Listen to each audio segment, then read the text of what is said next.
Ce dessin de Dali, La femme visible, a donné le prétexte à cette exposition. Dali fait dans les années 30 un livre qui s'appelle La femme visible avec 4 dessins, et celui-ci c'est La chasse aux papillons. C'était un hommage à sa femme Gala, qui était également sa muse. Et les artistes de cette époque, effectivement, que ce soit Man Ray qui peignait Dora Maar ou Meret Oppenheim, a fait aussi des très beaux dessins comme Les Tours des Lianes, où il met en scène une femme dans une forteresse, laquelle évidemment on rentre par la porte, par la petite porte. Alors on revient à nouveau à Man Ray, qui fait le pont d'Avignon, où une femme s'étend dessus, se reflète dans le ciel, et il est accompagné d'un très joli poème de Paul Éluard, dédicacé à René Char, où la ville va et vient, de sommeil en réveil, le front à vif et le fleuve muet. Picabia utilise, lui, les femmes issues des magazines des années 40, magazines un peu érotiques, et les recontextualise. Bon, ça, c'est des œuvres qu'il fait en pleine guerre, qui sont vraiment assez osées et très pop, puisqu'il utilise, comme Warhol a utilisé plus tard avec Marilyn ou Liz Taylor, les figures de magazines. Dubuffet aussi, et c'est très intéressant, ces paysages de femmes. Il a appelé ça des corps de dames. Mais en fin de compte, ce sont des paysages. Des paysages un peu grotesques, ou ce qu'on appelait le grotesque, où ces femmes ont leur attribut et s'étalent comme ça sur tout le papier. Ce dessin de Hans Bellmer, un artiste allemand, surréaliste, qui a beaucoup joué à la poupée, et où la femme représentait la femme donc avec cette idée de mécanique du désir. Et là, l'enfant, c'est une petite fille avec un sexe d'homme, un attribut masculin aussi qui était le vélo. Et il a fait beaucoup de dessins, et notamment une sculpture qui s'appelle La Poupée. Et là, on a la demi-poupée de Bellmer, qui est avec des attributs effectivement provocateurs, un sein, une jambe et une tête en forme de phallus, mais quand même décorée d'un nœud à l'arrière de sa tête.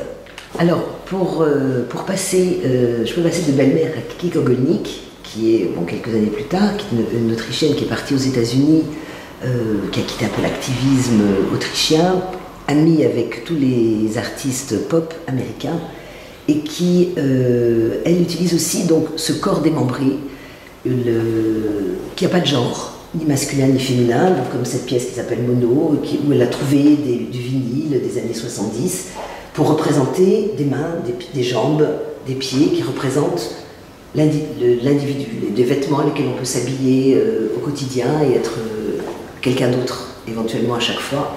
Ou cette céramique qui représente aussi, attribut féminin, parce que c'est, en dehors du cri de Monk auquel on peut penser, c'est quand même l'idée d'une poupée gonflable, qui est un vase, donc on peut lui donner une couronne à cette poupée, la faire revivre avec ses scarifications, ses tresses, sa coiffure, qui est un écho à toutes nos pensées aussi, et où la machine intervient énormément dans son œuvre, et son idée c'est de se rapproche beaucoup des idées de Donna Haraway sur le féminisme, en disant plutôt cyborg que déesse, où le corps là aussi est démembré, c'est comme les jeux des enfants où on pouvait mettre des vêtements, et là on met pas des vêtements mais on met des bras, des jambes, et la machine, les mains levées comme une conquête un petit peu de l'espace, conquête spatiale, et la machine toujours qui revient dans son travail. Sur devant, elle reprend elle s'est intéressée aux œuvres des artistes de son époque, Warhol, Lichtenstein, et utilise ces œuvres pour en créer d'autres avec des petites nuances. C'est un petit peu où l'idée du ready-made, d'un côté assez radical sur l'œuvre d'art. Elle a repris aussi Marcel Duchamp, elle parle de toute l'histoire de l'art. Non, elle est très très créatrice dans ses vidéos, mais elle est très créatrice aussi dans ses œuvres en reprenant des objets, des tableaux qui sont déjà réalisés par d'autres artistes. Et ça, c'est Marcel Reyes, réalisé par Marcel Reyes, qui est la France Orange, où lui, ça c'est aussi un tableau, une œuvre des années 60, qui parle du monochrome, un hommage un peu à Klein, à qui ils étaient amis, et toujours son icône, qui est France, qui ressurgit comme ça derrière la toile. Donc c'était pas un peintre, Marcel Rey, c'était vraiment un faiseur d'images, d'idées de son époque, des années 60, le plus pop de tous les artistes français. Et on peut parler aussi des femmes qui font des performances, comme Françoise Janicot, où il y a 2 photographies avec collage, où elle s'entoure, ça s'appelait Cocooning, elle s'entoure d'une ficelle pour sa performance, ou Esther Ferrer, qui également performe en faisant intervenir toujours d'autres personnes très en lien.